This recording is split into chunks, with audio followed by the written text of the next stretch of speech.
नमस्कार, आदाब, जय भीम, सत श्री अकाल। मैं हूँ माजिद सिद्दीकी और आप देख रहे हैं फोकस हिंदुस्तान न्यूज़ चैनल। आज की ख़ास खबरें सब्सक्राइब करें, लाइक करें, शेयर करें। फिर आऊँगा एक ताज़ा खबर को लेकर माजिद सिद्दीकी।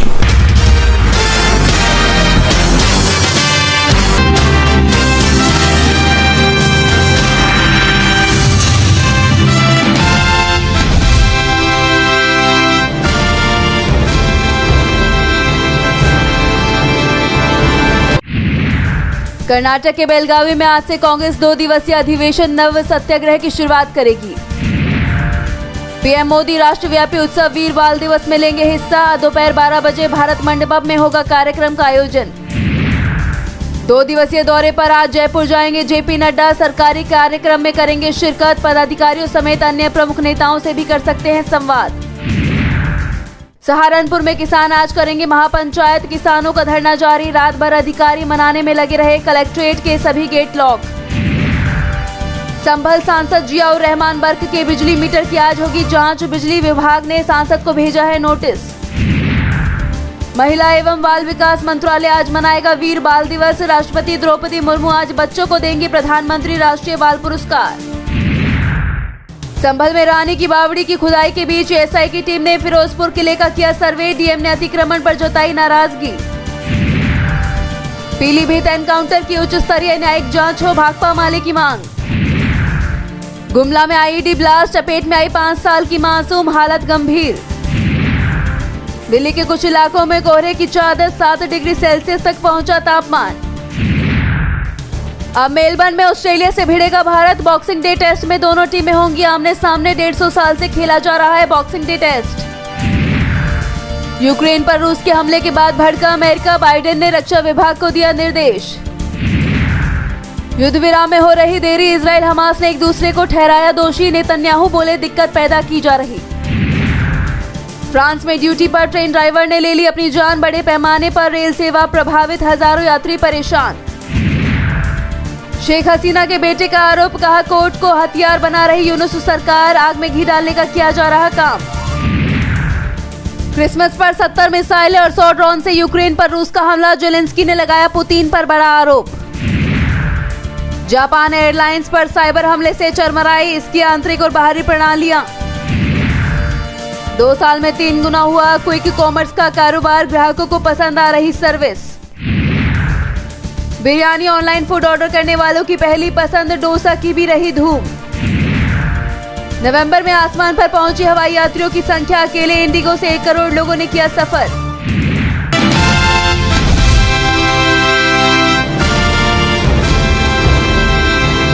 मणिपुर की जनता एक आम जिंदगी की मांग कर रही है, लेकिन जिस तरह से पिछले 1.5 साल से भी ज्यादा वक्त से प्रदेश में हिंसा चल रही है, ऐसे में ये मुमकिन नहीं है। कुकीजो और मैतेई समुदाय के बीच का टकराव खत्म होता नहीं दिख रहा। और इस बीच मणिपुर हाईकोर्ट के पूर्व मुख्य न्यायाधीश सिद्धार्थ मृदुल ने इस हिंसा को लेकर बड़ा दावा कर दिया है। उन्होंने कहा कि मणिपुर में चल रही जातीय हिंसा के पीछे कोई अदृश्य हाथ लगता है।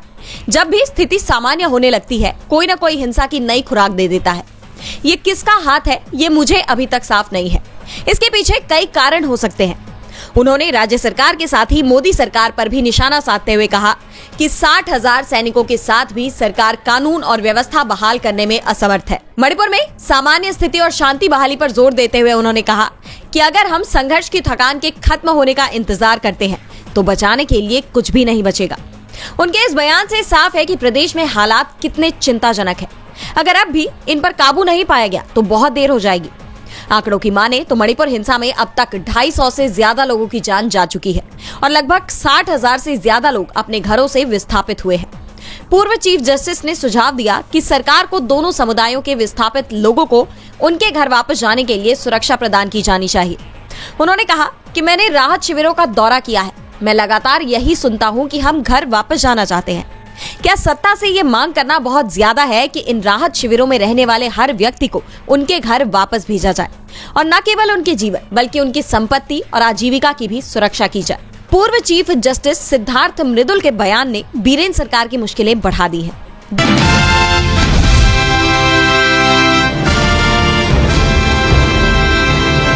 केंद्र की मोदी सरकार ने 5 राज्यों के राज्यपालों में बदलाव किया है। केंद्र ने 3 राज्यों में नए राज्यपाल नियुक्त किए हैं, तो वहीं बाकी 2 राज्यों में राज्यपालों की अदला बदली की है। जिन राज्यों में राज्यपालों की नियुक्तियां की गई है वो है मिजोरम में, यहाँ पूर्व सेना प्रमुख जनरल वीके सिंह को राज्यपाल बनाया गया है। मणिपुर में अजय कुमार भल्ला की नियुक्ति हुई है। ओडिशा में डॉक्टर हरि बाबू कंभमपति को कमान सौंपी गई है। बिहार में आरिफ मोहम्मद खान को नियुक्त किया गया है और केरल में राजेंद्र विश्वनाथ अरलेकर को नियुक्त किया गया है। हालांकि आमतौर पर इस तरह की नियुक्तियों को सरकार प्रशासनिक ऑपरेशन करार देती है, लेकिन अचानक हुए इस बदलाव को बिहार चुनाव से जोड़कर भी देखा जा रहा है। आरिफ मोहम्मद खान को बिहार का राज्यपाल बनाए जाने के पीछे कई सियासी मायने निकाले जा रहे हैं। दरअसल आरिफ मोहम्मद खान को मुस्लिम समाज का बड़ा चेहरा माना जाता है। जहां एक और जेडीयू और बीजेपी ने इस नियुक्ति का समर्थन किया है, तो वहीं आरजेडी ने विरोध जताया है। यानी इस नियुक्ति को लेकर अब बिहार की सियासत गर्मा गई है। वहीं दिलचस्प बात तो ये है कि करीब 26 साल बाद बिहार को कोई मुस्लिम राज्यपाल मिला है। दरअसल बीजेपी के साथ होने पर जेडीयू को मुस्लिम वोट पाने में दिक्कत का सामना करना पड़ता है और इसी को देखते हुए आरिफ मोहम्मद खान को इस परेशानी का काट माना जा रहा है।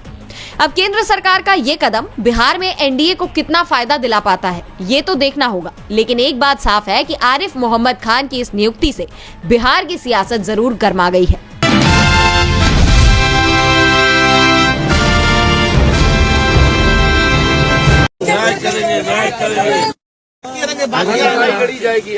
नीचे हो जाओ यार।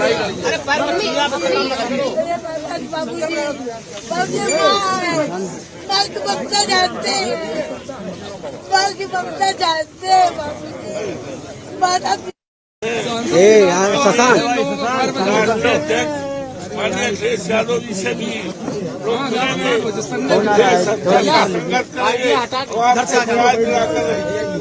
घबराओ नहीं। बैठ जा अभी सब आपको मिल जाएगा। ये तस्वीरें अयोध्या की हैं, जहां बुलडोजर कार्रवाई से पीड़ित महिलाएं समाजवादी पार्टी के सांसद अवधेश प्रसाद से न्याय की गुहार लगा रही हैं। बुलडोजर कार्रवाई से सप्त सागर कॉलोनी के लोग गुस्से में हैं और न्याय मांग रहे हैं। इसी बीच फैजाबाद के सांसद अवधेश प्रसाद समाजवादी पार्टी के नेताओं के साथ पीड़ित परिवारों से मिलने पहुंचे थे।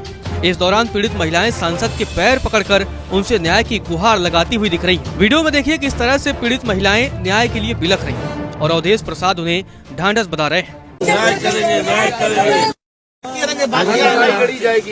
नीचे हो जाओ यार।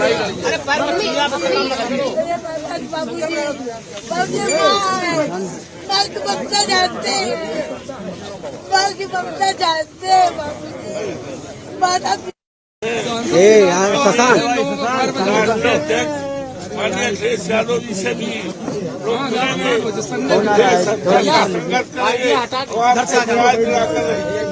घबराओ नहीं। पीड़ितों की बात सुनने के बाद सांसद अवधेश प्रसाद ने योगी सरकार पर जमकर निशाना साधा और कहा कि पीड़ित परिवार के साथ अन्याय हुआ है। भाजपा सरकार के राज में मर्यादा पुरुषोत्तम की मर्यादा को तोड़ा गया है, जिसका पूरी दुनिया में संदेश गया है। उन्होंने कहा कि पीड़ित परिवार के साथ मैं खड़ा हूं और न्याय दिलाऊंगा, सत्याग्रह करूंगा और संसद में आवाज उठाऊंगा। उन्होंने कहा कि बुलडोजर के खिलाफ संसद में भी वे मुद्दा उठाएंगे। ये बहुत बड़ा जुर्म है। इससे बड़ा न्याय, इससे बड़ा अत्याचार, इससे बड़ा न्याय, इससे बड़ा अत्याचार नहीं हो सकता है। ये अन्याय हुआ है, अत्याचार हुआ है। हम सभी समाजवादी पार्टी परिवार इनके अन्याय के साथ हम खड़े हैं। हम लोग इनको न्याय दिलाएंगे। कल जिलाधिकारी अयोध्या से इस तरह अन्याय की बात जो हुई है उनसे 10 बजे बात करेंगे और मुझे उम्मीद है कि जिलाधिकारी और यहाँ के अधिकारी इस गलती को वापस करके इनके मकान को ठीक कराएंगे, इनको मुआवजा देंगे और निश्चित तौर से इनको न्याय मिलेगा। और जो भी अधिकारी दोषी हैं उनके खिलाफ कानून के तहत धारे लाकर उनके खिलाफ कड़ी से कड़ी कार्रवाई कराने के लिए हम लोग संकल्प लेते हैं और इनको विश्वास दिलाते हैं। और अयोध्या मर्यादा पुरुषोत्तम राम के सभी सम्मानित निवासियों को, देवतुल्य जनता को आश्वस्त करते हैं इस अन्याय अत्याचार के खिलाफ हम सभी इस पीड़ित परिवार। इस दौरान समाजवादी पार्टी के नेता पवन पांडे ने कहा कि योगी सरकार के अधिकारी बिना किसी नोटिस के मकान पर बुलडोजर चला दिए। उन्होंने कहा कि जिस मकान के लिए लोन मिला उस मकान पर बुलडोजर कैसे चल सकता है, बड़ा भ्रष्टाचार हुआ है। उन्होंने कहा कि बीजेपी सरकार गुंडई फैला रही है, लेकिन हम न्याय की लड़ाई लड़ेंगे। भारतीय जनता पार्टी की सरकार में, योगी आदित्यनाथ जी की सरकार में अयोध्या में लगातार अयोध्यावासी ठगे जा रहे हैं, छले जा रहे हैं, लूटे जा रहे हैं। उसी क्रम में सप्त सागर में मनीषा गुप्ता जी ने जमीन लिया, उसका दाखिल खारिज कराया, विकास प्राधिकरण से मकान का नक्शा पास हुआ, बैंक से लोन हुआ और उसके बाद योगी सरकार के अधिकारी चोरों की तरह रात में बगैर किसी नोटिस के बुलडोजर लेकर आए और इनका मकान गिरा दिया। हमारा सवाल है, अगर मकान गलत था, जमीन गलत थी तो दाखिल खारिज कैसे हुआ? विकास प्राधिकरण के अधिकारियों ने नक्शा कैसे पास किया? बैंक ने लोन कैसे दिया? इसका मतलब विकास प्राधिकरण के या तो अधिकारी गलत हैं, या तो दाखिल खारिज करने वाले अधिकारी गलत हैं, या तो बैंक के लोन देने वाले अधिकारी गलत हैं, या बुलडोजर चलाने वाला अधिकारी गलत है। इस बात का निर्णय होना चाहिए कि तीन एक तरफ है, एक एक तरफ है, कौन सही है कौन गलत है। इस तरह से लोग बताइए, एक एक रुपया जोड़कर मकान बनाते हैं, नींव भरते हैं। मकान किसी मध्यम वर्गीय आदमी का बनाना बहुत बड़ी बात होती है, और जिस तरह से अराजकता, ये गुंडाई भाजपा की सरकार फैला रही है, इसकी हम निंदा करते हैं। वहीं पीड़ित परिवारों में एक संतोष गुप्ता की पत्नी मनीषा गुप्ता का कहना है कि उन्होंने 2018 में जमीन खरीदी थी, जिसकी रजिस्ट्री और बैनामा भी हुआ था। बाकायदा उन्होंने नक्शा भी पास करवाया था और मकान बनवाने के लिए बैंक से लोन भी मिला था, लेकिन इसके बावजूद बिना किसी नोटिस के उनके मकान पर बुलडोजर चलवा दिया गया। उन्होंने ये बोला है कि ये आपकी जमीन है ही नहीं, ये गाटा संख्या 69 है और आपका 95 में है, तो आपकी जमीन कहीं और है। कितने दिन से जब निर्माण होता है उस बीच कोई नोटिस या कोई रोकने आया? कोई भी नहीं आया, हमारे पास कोई भी नोटिस नहीं आया, नहीं हम लेंटर क्यों डलवा लेते, हमारा इतना सब कैसे हो जाता।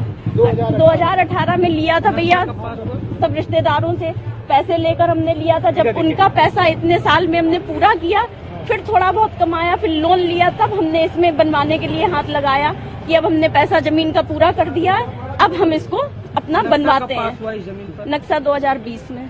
क्या नाम है? मनीषा गुप्ता।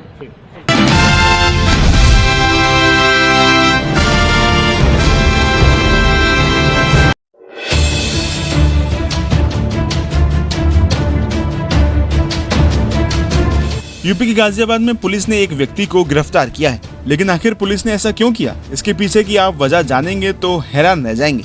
दरअसल गाजियाबाद में रहने वाले रोहित नाम के व्यक्ति ने अपने फेसबुक पेज पर सिर्फ कुछ फॉलोअर्स बढ़ाने के कारण गृह मंत्री अमित शाह के निधन की फर्जी खबर पोस्ट कर दी थी। वहीं सिर्फ इतना ही नहीं, बल्कि व्यक्ति ने अपनी इस पोस्ट में अमित शाह को श्रद्धांजलि भी दे डाली थी। वहीं जब ये पोस्ट वायरल होते होते भाजपा के वसुंधरा मंडल अध्यक्ष अनिल शर्मा तक पहुंची, तो उन्होंने मंगलवार रात मुकदमा दर्ज कराया। आईपी एड्रेस के जरिए पुलिस आरोपी तक पहुंची और रोहित को गिरफ्तार कर लिया। पूछताछ के बाद आरोपी को जेल भेज दिया गया है। वहीं इस पूरे मामले पर सहायक पुलिस आयुक्त इंदिरापुरम ने बताया कि पकड़ा गया आरोपित रोहित कुमार ग्रेजुएटेड है। 3 महीने पहले तक वो नोएडा सेक्टर 66 के एक होटल में रिसेप्शन पर काम करता था। फेसबुक पर फॉलोअर्स बढ़ाने के लिए इस तरह की पोस्ट करने की उसने बात कही है, जिसके बाद पुलिस ने भारतीय न्याय संहिता की तमाम धाराओं के तहत FIR दर्ज कर ली है। उन्होंने बताया कि IT एक्ट के प्रावधानों के तहत भी आरोप लगाए गए हैं।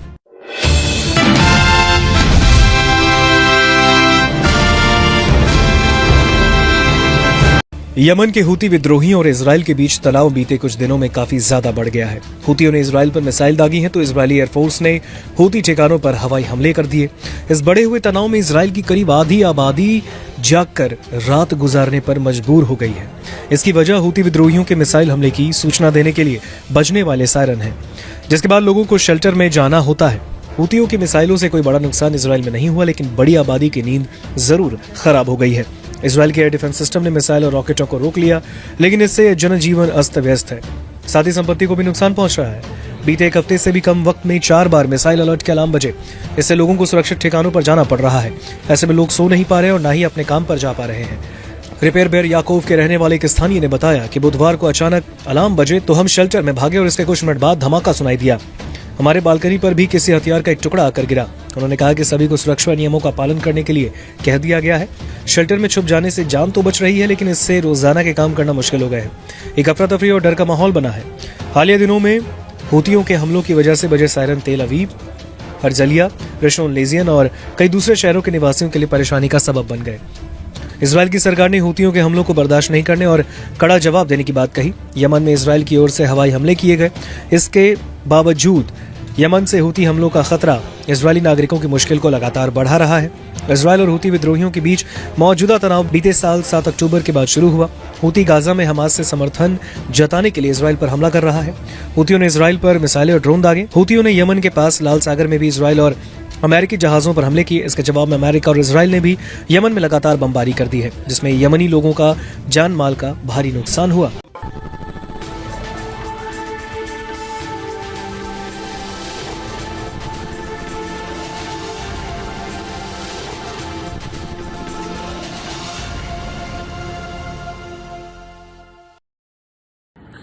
दोस्तों आज मैं आपको बताने वाला हूं कि अगर आपकी बॉडी में मैग्नीशियम की डेफिशिएंसी हो जाए तो आपको क्या क्या प्रॉब्लम हो सकती है। सबसे पहले इंसोमेनिया, नींद ना आना, स्लीपिंग डिसऑर्डर, इंसान सारी रात करवटें बदलता है, नींद नहीं आती, स्ट्रेस लेवल, एंजाइटी बढ़ जाती है इससे, क्योंकि कोर्टिसोल हार्मोन को रोकने में मदद करता है। और अगर आपकी बॉडी में मैग्नीशियम नहीं है तो कोर्टिसोल बढ़ जाता है, जिसकी वजह से स्ट्रेस और एंजाइटी हो जाती है। मूड स्विंग्स, इंसान को पता नहीं चलता उसके मूड स्विंग्स होते हैं, थोड़ी थोड़ी देर में गुस्सा आना, थोड़ी थोड़ी देर में चिड़चिड़ापन होना, क्योंकि ये सेरोटोनिन हार्मोन को बढ़ने में मदद करता है। अगर आपकी बॉडी में less magnesium is equal to less serotonin, और सेरोटोनिन हैप्पीनेस का हार्मोन है। अलावा इसके ये फटीग को भी कम करता था। अगर आपकी बॉडी में मिनरल डेफिशिएट है, अगर आपकी बॉडी में मैग्नीशियम नहीं है तो आपको थकावट बहुत जल्दी फील होगी, जरा सा काम करती है आपकी बॉडी थक जाएगी। पुअर डाइजेस्टिव सिस्टम, ये डाइजेस्टिव सिस्टम को भी मैनेज करने में बड़ा शानदार रोल प्ले करता है। और अगर इसकी डेफिशिएंसी है तो कॉन्स्टिपेशन, डायरिया जैसी प्रॉब्लम हो जाती है। माइग्रेन, बहुत खतरनाक प्रॉब्लम है माइग्रेन। अगर डेफिशिएट है आपकी बॉडी मैग्नीशियम से तो आपको माइग्रेन की प्रॉब्लम भी हो सकती है। ब्लड प्रेशर, अगर आपकी बॉडी में मैग्नीशियम कम है तो आपको ब्लड प्रेशर की प्रॉब्लम हो सकती है। इरेगुलर हार्ट बीट, ये हार्ट बीट का बढ़ जाना, कम हो जाना, बढ़ जाना, कम हो जाना, मैग्नीशियम डेफिशिएट होने की निशानी है। ऑस्टियोपोरोसिस, बोन हेल्थ वीक हो जाती है, क्योंकि आपकी बॉडी का 60% जो मैग्नीशियम है वो आपकी बोन्स के अंदर होता है। अगर आप बाहर से मैग्नीशियम नहीं ले रहे हैं तो आपकी बॉडी जो है वो हड्डियों में से लेना शुरू कर देती है, जिसकी वजह से ऑस्टियोपोरोसिस की प्रॉब्लम भी हो सकती है, आपकी हड्डियां कमजोर हो जाती हैं। और मसल क्रैम्पिंग, मसल क्रैम्प, नस पे नस का चढ़ जाना, मसल्स पे अकड़ जाना, बिल्कुल चलना मुश्किल हो जाता है। तो मसल क्रैम्पिंग भी तभी होती है जब आपकी बॉडी में मैग्नीशियम की डेफिशिएंसी हो। और दोस्त, हमारे यहाँ 90% से ज्यादा लोग मैग्नीशियम डेफिशिएंसी के शिकार हैं। कहां से मिलेगा मैग्नीशियम, कितनी मात्रा में लें, किस क्वालिटी का लें? तो उसका जवाब है वेस्टीज प्राइम CMD। इसके अंदर आपको भरपूर मात्रा में मैग्नीशियम मिलेगा, आपकी सारी प्रॉब्लम सॉल्व हो जाएगी। Thank you so much. दर्शकों, देख लिया आपने हमारे वीडियो को। हमें खुशी होगी कि आपने हमारे न्यूज़ को लाइक किया और दूसरों को शेयर किया। अगर अभी तक हमारे चैनल फोकस हिंदुस्तान को सब्सक्राइब नहीं किया है तो तुरंत सब्सक्राइब करें, कमेंट करें और बेल आइकॉन को प्रेस करें। हम हाजिर हैं खबर के लिए।